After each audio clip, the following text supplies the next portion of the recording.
С виду кажется, что это маленькая комната, но это домашний цех по выпечке хлебобулочных изделий. Здесь работают около 20 женщин. Они выпекают кексы, булочки, а также торты. Помимо того, что продукция идет на продажу, кроме этого, женщины принимают заказы. Продукция носит название Туйтой дамы. Туйтой – это село в Таласской области, отсюда и марка товара. Из-за того, что данный цех слишком тесный, женщины разделились на 4 группы, по 5 человек. Все заработанные деньги они тратят на покупку продуктов и техники. Сейчас у них всего 3 духовки. Когда заказов очень много, каждый пекарь приносит из дома свою. Кондитерству мы обучались благодаря проекту ВПП ООН. Это мой дом, а точнее кухня. И так каждый день мы печем около 20 упаковок в день. Стоит одна упаковка 70 сомов. Несмотря на то, что у нас нет условий, мы стараемся ценить хотя бы это и зарабатывать себе на жизнь. Женщины из Таласской области очень коммуникабельные и трудолюбивые. К примеру, эти представительницы прекрасного пола открыли у себя дома швейный цех. Они шьют разные виды тощёков и маленьких подушек. К сожалению, и у этих красавиц не очень благоприятные условия для работы. Швейные машинки хоть и прочные, но очень старые. Я педагог швейной группы. У меня обучаются 10 девушек. Как вы сами заметили, почти у каждой есть маленькие дети. Но несмотря на это, они приходят каждый день. В сутки мы работаем по 5-6 часов. Зависит от выполняемой работы. На вырученные деньги мы покупаем ткани, а остальное – заработная плата.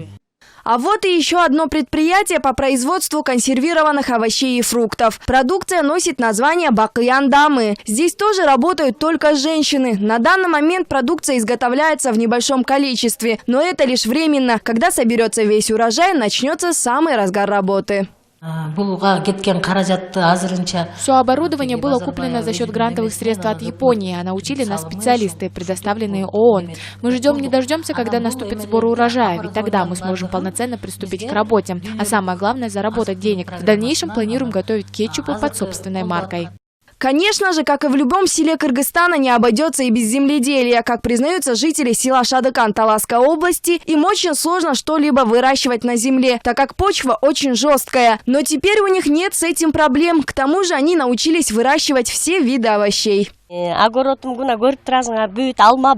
Моя сноха входит в группу, которая обучалась овощеводству. Вы не представляете, как мы мучились, когда собирались хоть что-то посадить в огороде. Теперь у меня есть и болгарский перец, картошка, помидоры, морковка, клубника, яблоки и многое другое. Пока все это мы выращиваем для себя, но если остается лишнее, то продаем.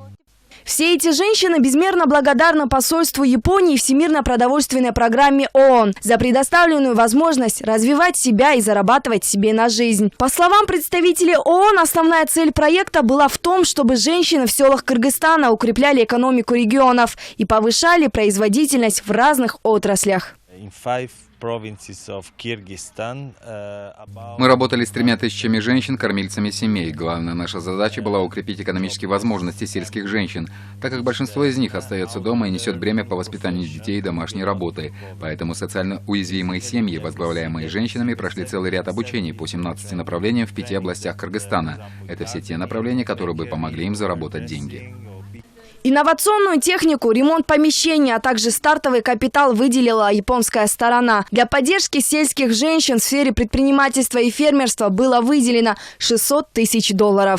Мы уже давно сотрудничаем с Всемирной продовольственной программой, потому что они делают очень хорошие вещи здесь для того, чтобы создать больше рабочих мест, здесь, и особенно в регионах. Да. Тем более сейчас президент Жээнбеков объявил, что этот год был годом региона,